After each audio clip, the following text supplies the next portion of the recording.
People close to Kelce believe he's going to return for a 14th season. Quote, it's looking more real than ever. Whether Kelce comes back or not, we still have to figure out what we're doing next. Patrick Mahomes has always excelled with a tight end first and foremost because he's had Kelce his entire career. He's only had flashes of Tyreek Hill and serviceable wide receivers like Sammy Watkins or whoever else. Look, Mahomes is coming back from injury. You've got to find somebody that is a good, reliable target. That's what Isaiah likely was for Lamar Jackson. He helped Lamar Jackson go from people saying he couldn't even be a quarterback in this league to being one of the most accurate quarterbacks. He actually has been spotted on social media liking pictures of Patrick Mahomes, interacting with Patrick Mahomes, and that kind of fueled the fire, right? But his breakout potential remains very high. Why? Because he has elite target separation. I think he ranked 6th in the NFL this past year, according to PFF. We've seen flashes that this kid has what it takes to be a weapon in the NFL. So we know it's in there somewhere, dude. Football players are football players, and it's time the Chiefs stop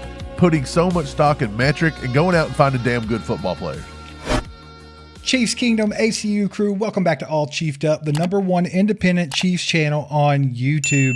Today we're going to talk about Travis Kelce. Is he going to give the Kansas City Chiefs one more year, or is he going to go ahead and retire? And either way, what's the succession plan for the gold standard at tight ends of all time? Because the Chiefs have some big shoes to fill, and it's a very important part of this offseason. Let's just jump right in, man. Insider Diana Rossini, she reported this past weekend that people close to Kelce believe he's going to return for a 14th season. She said, quote, it's looking more real than ever. While he flirted with retirement in 2025, his recent excitement regarding the return of Eric Bieniemy, who spent 2025 with the Bears, suggests he is leaning towards playing. So look, we did get a firm thing here. We didn't really get is he coming back, is he not? It's kind of what we all knew. But Look, we've discussed this time and time again. We've got to figure this out, whether he comes back or not, because just coming back for 1 year, look, if he retires next year, right back in the same situation. So we've got to try to figure it out. We've also got to figure out if we can actually sign Kelce if he wants to come back. We're in a lot of cap problems right now. Like, it just does not look good right now from a cap standpoint from the Chiefs. And Kelce's been making roughly over the past few years about $15, $16, $17 million. He would have to go very, very team friendly in 2026 and come back down to like 10, 12 million range. If he's wanting to get to that $14, $15 million range, Brad Veach is going to have to dig into void years, which he don't really like, but he's going to have to spread the cap hit out. I don't know if Kelce's worth a $15 million Dude, if cap Kelce comes back, if he comes back for another year, he's got to take a very team-friendly deal. End of story. Because whether Kelce comes back or not, we still have to figure out what we're doing next. And there's some good options in free agency and a couple of good options in the draft, and we'll get to all of that. But I think the one that a lot of people are very excited about, Mike, they think if we can get Kelce to come back for 1 year on a team-friendly deal, but also go out and nab Isaiah Likely in free agency, which is the tight end of the Baltimore Ravens, that could be a guy that fits what Kelce does, pretty athletic, kind of a wide receiver at the position, and he's proven in flashes that he can be dangerous, man. And I think that would be a great target for the Chiefs to go look at in this free agency period.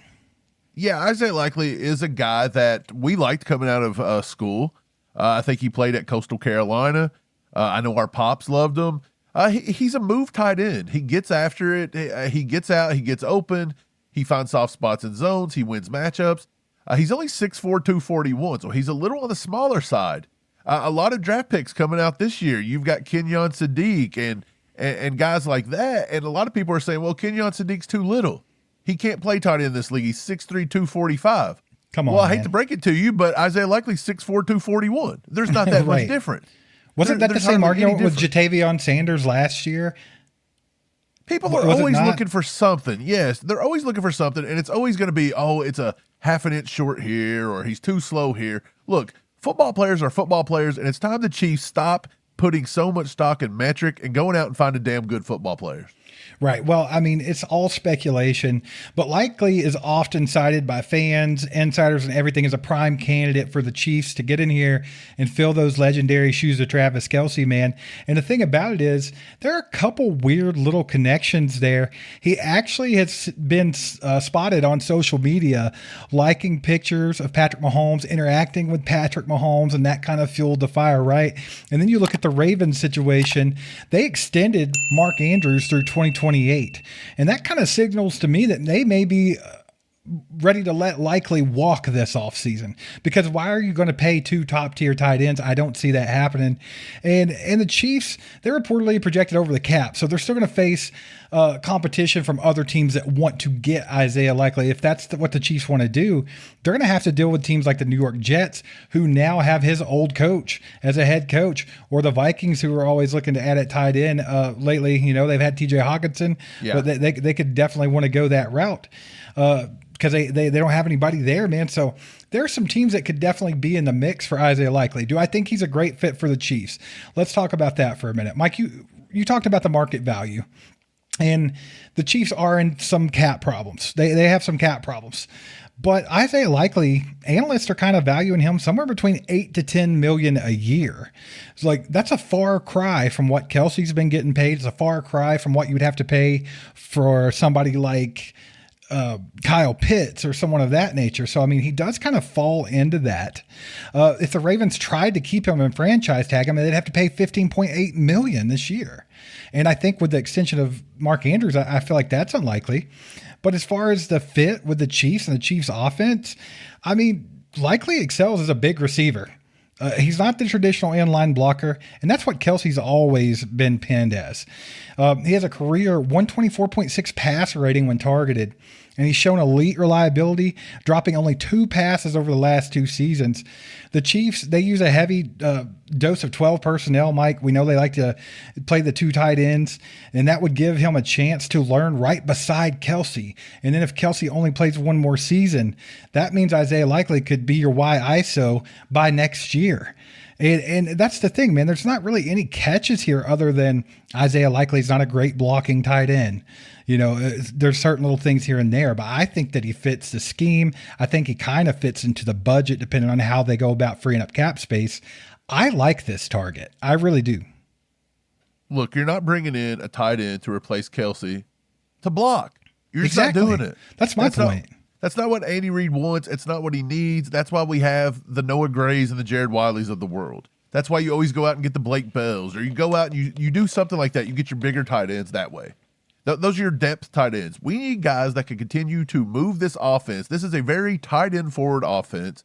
Patrick Mahomes has always excelled with a tight end first and foremost because he's had Kelce his entire career. He's only had flashes of Tyreek Hill and serviceable wide receivers like Sammy Watkins or whoever else. Right. So you've got to get Mahomes. Look, Mahomes is coming back from injury. You've got to find somebody that is a good, reliable target. That's what Isaiah Likely was for Lamar Jackson. He helped Lamar Jackson go from people saying he couldn't even be a quarterback in this league to being one of the most accurate quarterbacks because they would set up good schemes to always get the tight ends open. And look, I think Likely going for Mark Andrews to go into Kelce for 1 year, you're going to be learning behind 2 of the best of our generation, and that only sets you up going forward. You mentioned his average market value, what they're projecting, somewhere around $8 to $9 million. I seen today that they're saying somewhere around 4 years, 36 to 40 million. Look, that's doable. That's swingable. Now, a lot of people are going to say, well, he's not really worth that much right now. He hasn't done a heck of a whole lot. Yeah, for sure. Because if you go back and look, in 2022 was his rookie year. He only had 36 catches for 373 yards. He followed that up with 34 catches for 461. He did have 6 touchdowns, but that's because Lamar Jackson and that offense really relies on the tight ends. And then, of course, in 2024, 49 receptions. So it ticked up again, 600 yards, 7 touchdowns. This past year, he battled injuries. He only had 300 yards on 27 receptions and only 1 touchdown. He had quite a big of a drop-off because of those injuries this year. So he's coming off injuries, and he's never had his highest season 600 yards. So are you willing to go ahead and make him the face now for the next 4 years at $40 million, somewhere give or take around that $10 million per? Are you comfortable doing that, or do you just say, look, we'll rely on Wiley, we'll rely on Brenningstool, we'll rely on Noah Gray, and maybe we draft another one? Well, I mean, you mentioned the injuries, man. He's kind of entering the market at kind of a complex time for him because, like you said, his 2025 season statistically was a little bit down because of the injuries and team struggles. Let's just be honest here. The Ravens didn't have a good season, but his breakout potential remains very high. We've seen flashes that this kid has what it takes to be a weapon in the NFL. So we know it's in there somewhere, dude. But that's the thing about it. Could they potentially be able to get him into Kansas City on a prove-it deal.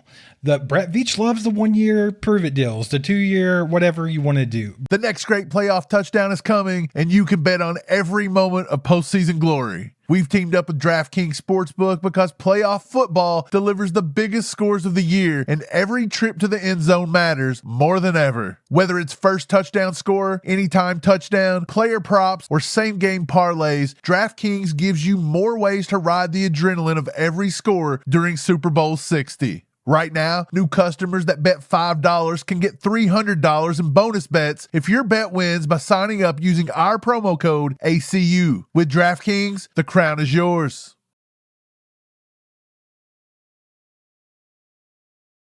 Brett Veach loves those. He tries to take advantage of those. And if he wants, any part of him wants to be in Kansas City and not in New York with the Jets and not potentially in Minnesota. Who wants to be in Minnesota? Nobody. So it's like if he wants to play with the Chiefs, maybe he takes a 1-year prove-it deal to see if he can come in here with Patrick Mahomes and a good offense, running into 12 personnel with Travis Kelce, and see if he can break out a little bit. I mean, this offense is going to have to go through a lot of changes this offseason. We know this.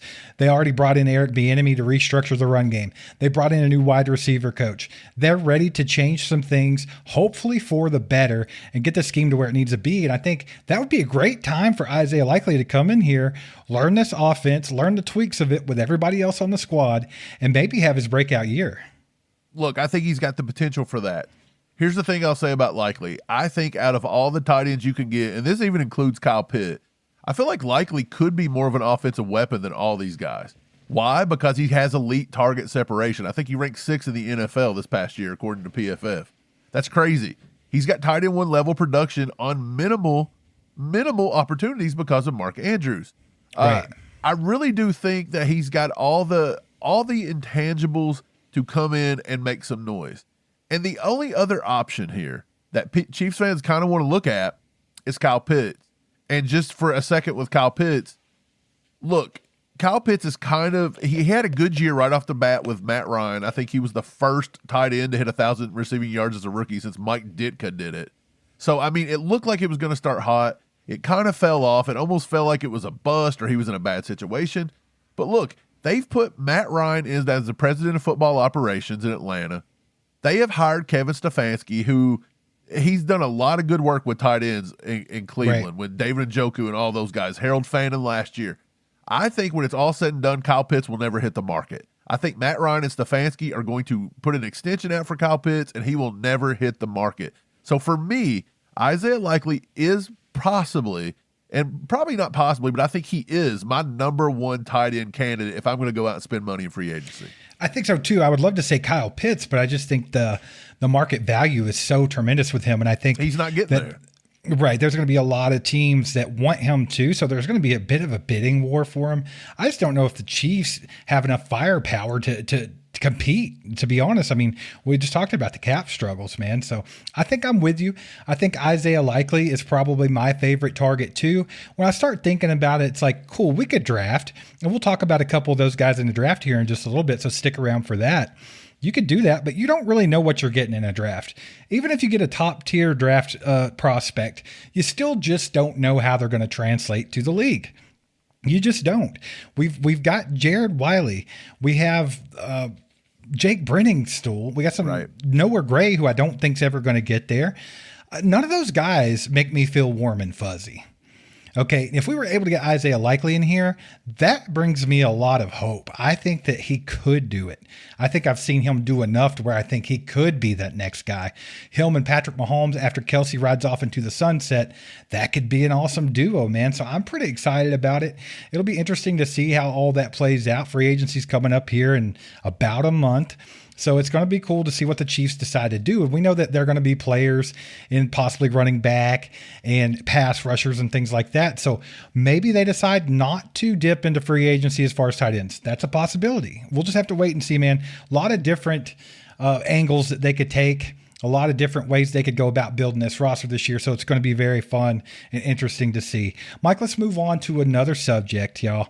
We got the 2026 schedule. Everyone's talking about it right now. They're saying the Chiefs' schedule is a little bit ridiculous for a team that just finished 6-11. But I got to looking at it, Mike.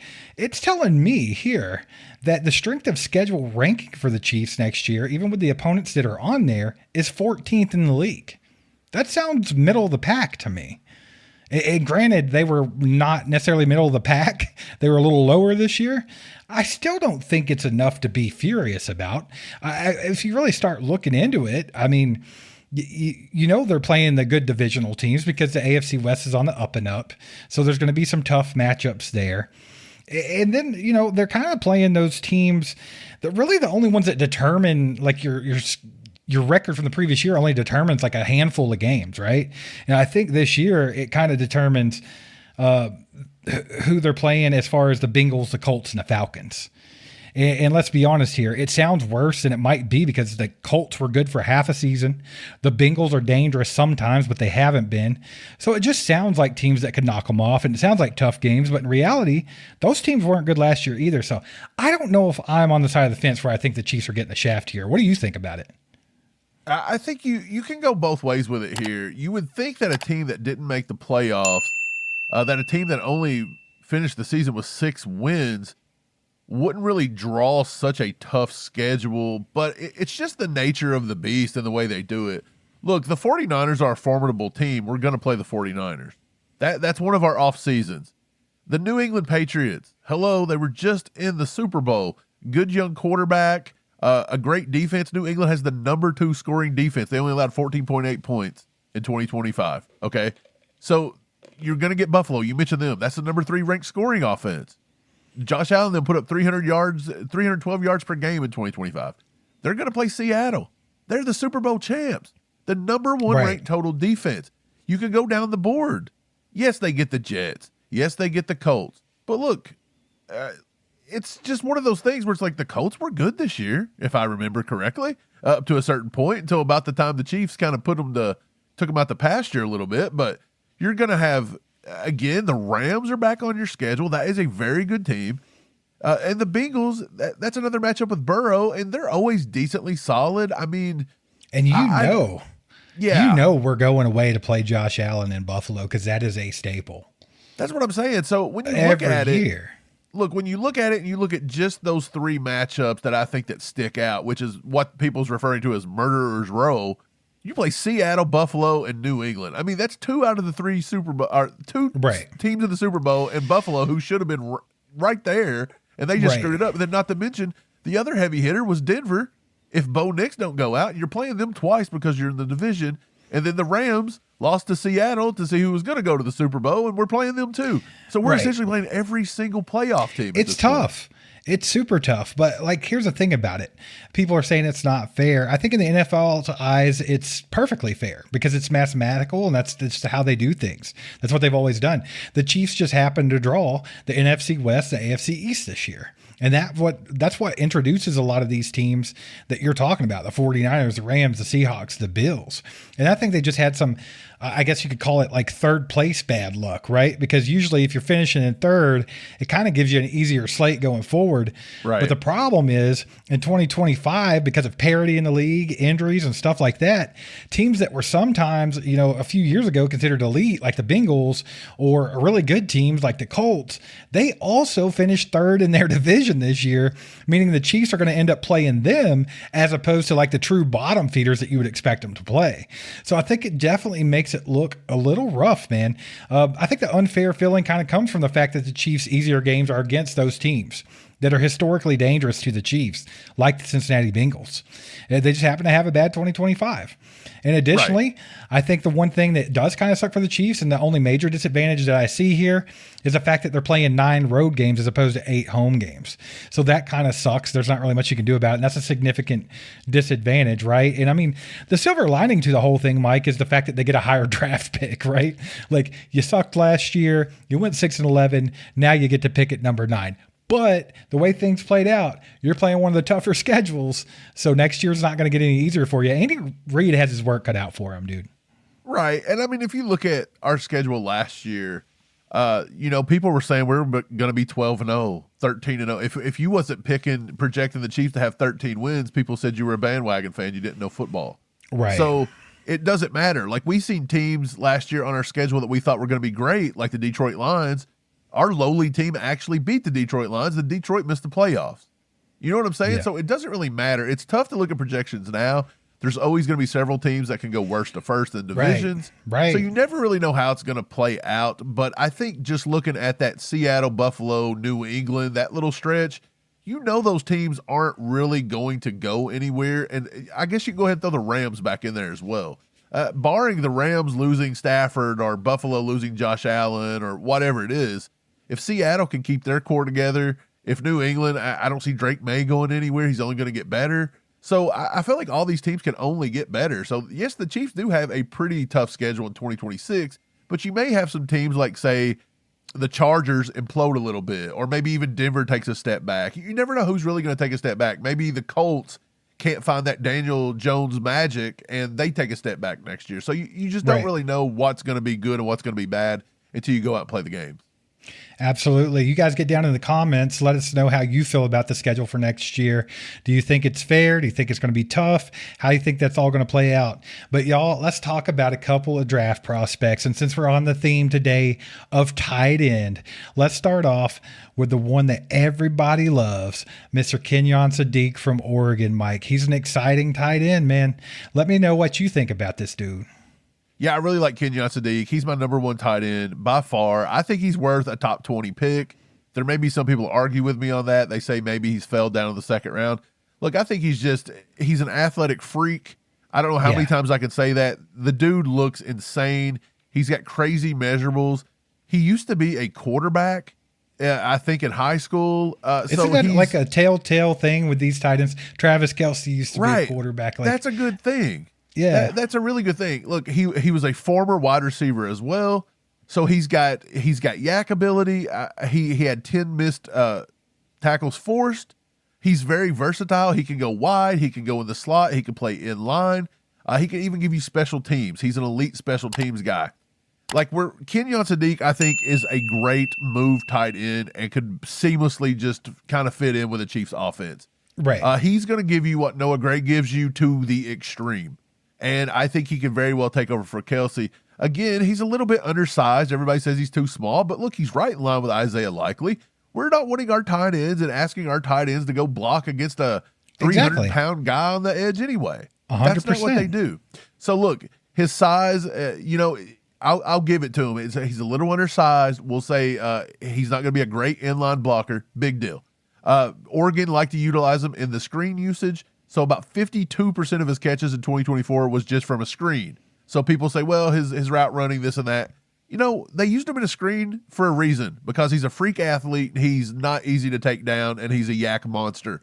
We need a guy that's a bigger, faster Rashee Rice on the field, a bigger, faster, younger-looking Travis Kelce. Why not? Like, it's never a bad thing. So, yes, could he improve his route running in the NFL route tree? Absolutely. That comes with time. And guess what? If you draft him and Travis Kelce's sitting there, who better to learn from than to go to tight end you every single day of 2026? Right. Mike, you mentioned his stats, 2025, 51 receptions, 560 yards, and 8 touchdowns. I mean, if you look at the strengths of Kenyon Sadiq, you nailed it. He's a freak athlete, right? He's got elite athleticism, a 41.5-inch vertical. He's got very natural hands, and he can high point the ball very well. He's explosive. That speed, it creates vertical mismatches against safeties. And that's kind of, if you kind of compare it to Travis Kelce, I feel like he's very close to hitting that ceiling that Travis Kelce had athletically, right? Like, remember when Kelce was younger, he was more of a vertical threat. And we don't see that much anymore, but Kenyon Sadiq can offer you that. You mentioned the only weakness with Kenyon Sadiq is always going to be his frame. They're going to say he's undersized at 6'3", 245. He's not going to be a consistent inline blocker, blah, blah, blah. But Mike, you nailed it again. We don't need that. That's not what we do. We never asked Kelce to be a crazy blocker. Now, could he do it? Absolutely. Kelce can block, but we don't ask him to do it just a whole lot. It's not like he's George Kittle. He's not Gronkowski. We don't ask our guys to do that. And I think knowing that, Kenyon Sadiq's a perfect target. However, he's going to be a little rich. Mike, you said something about him falling in the second round. I just can't see it. I think he's undoubtedly the first round talent out of that position. Like if there's any first round talent at that position, it is Kenyon Sadiq.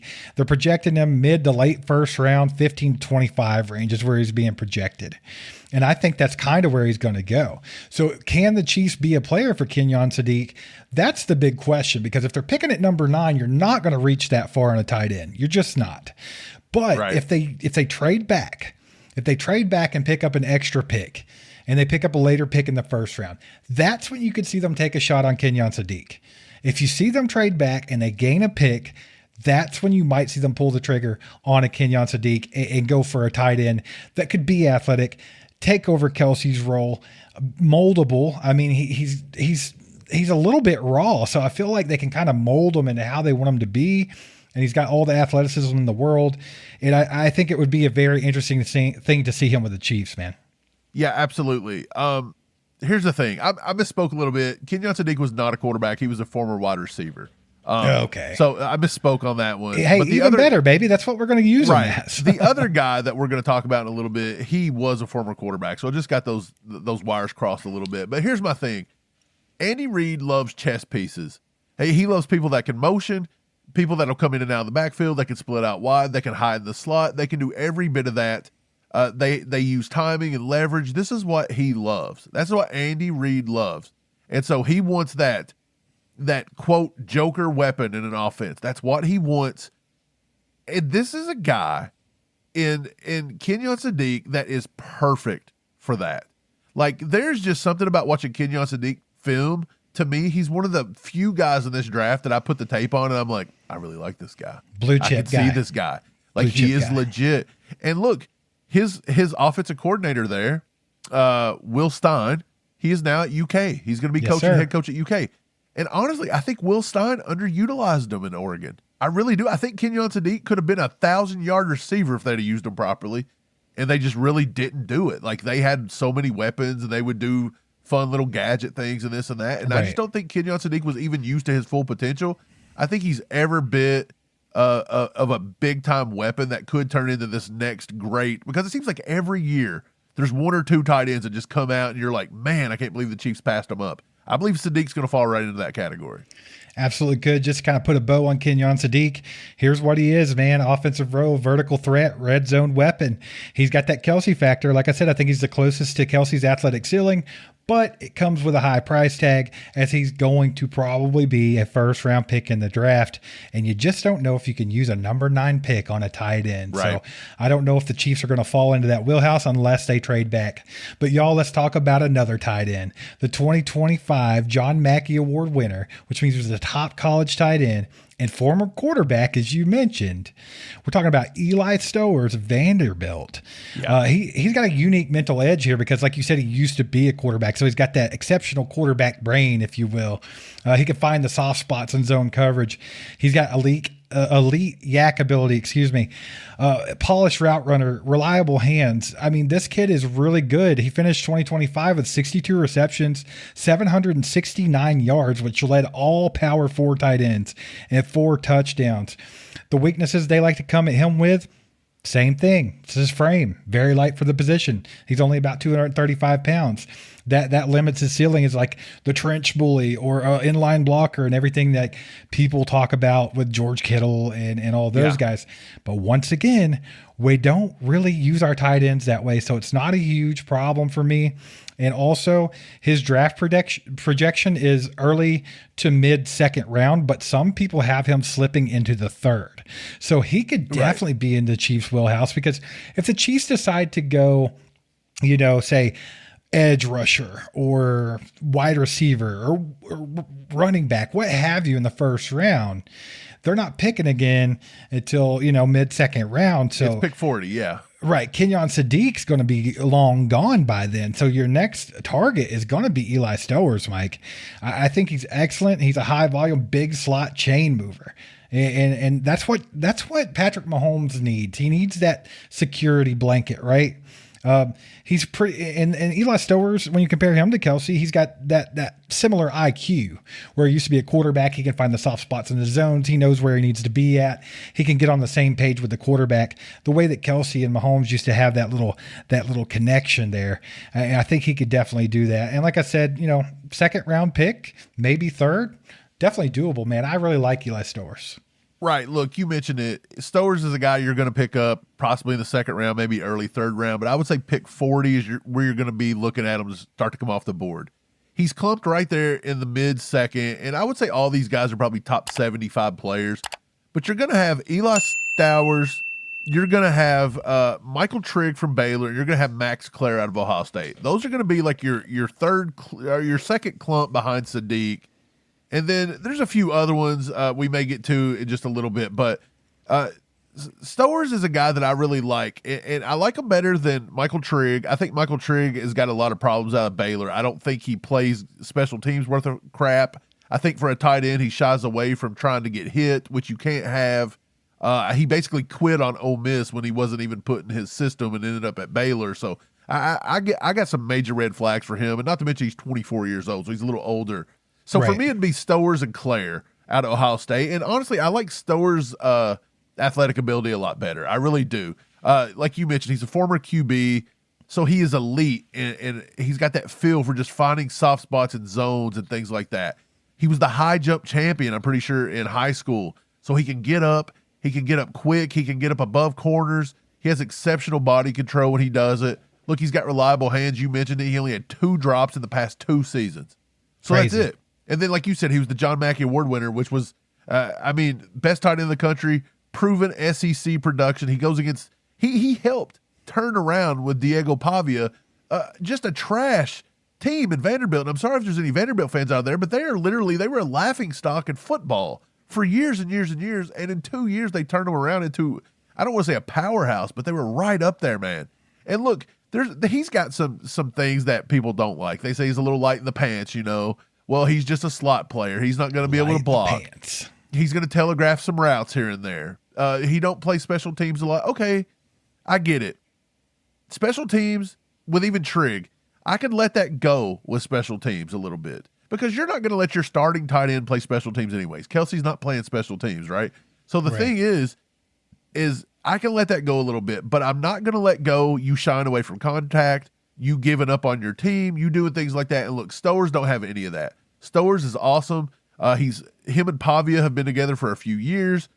Everything about the kid I really like. He's one of my top 3-4 tight ends for sure. I haven't decided where I want to settle with him, but I really like him, Steve. I think he's a nice fit for the Chiefs, man. I really do. I think he could be used in pop passes, seam routes, choice routes, you name it. He's going to be able to do it. And the thing about it is we seen him perform in the SEC, and that's big. And I think at minimum, he comes in and gives you what Noah Gray should give you, but I think he's got a higher upside than Noah Gray did coming out of an ACC school in Duke. And look, we talked about this a little bit off camera. I would almost see if I could find somebody to trade Noah Gray off to this offseason. I think Noah Gray would be a nice trade partner because he's at 26. He's played behind Kelce. He's got a little bit of film out there that lets you think that maybe a team like the Dolphins, right? A team like the Dolphins or somebody that don't have a lot to spend, but they need somebody. Maybe they can come out and throw a little cheap draft pick for Noah Gray. Can we get this straight? I think Noah Gray could be a very good tight end in the NFL with higher volume. I do. Right, but I don't think it's going to be in Kansas City. No, but I mean, I could definitely see him being a valuable piece for somebody, and I could see people thinking that when they watch him play. Like Absolutely. he's definitely flash. But let's just say that the Chiefs decide to go the draft route with tight end, Mike, to try to find that successor to Travis Kelce. Whether Kelce plays one more year or not, it has to get done. So let's just say the Chiefs go that route. They're going to go the draft. Who do you think is the better successor for Travis Kelce out of Eli Stowers and Kenyon Sadiq? Because I can tell you the way I see it. I think that Stowers is arguably more pro-ready for a specific way that Travis Kelce plays today, which is like using leverage, finding the open space, and acting. as a safety valve, basically. He's got that history as a QB, which gives him that telepathic connection with Patrick Mahomes that I was talking about. So I feel like he could arguably be the more pro-ready one. However, Kenyon Sadiq, he would be the better successor if you want to regain the explosive vertical element that Kelce provided back in his prime.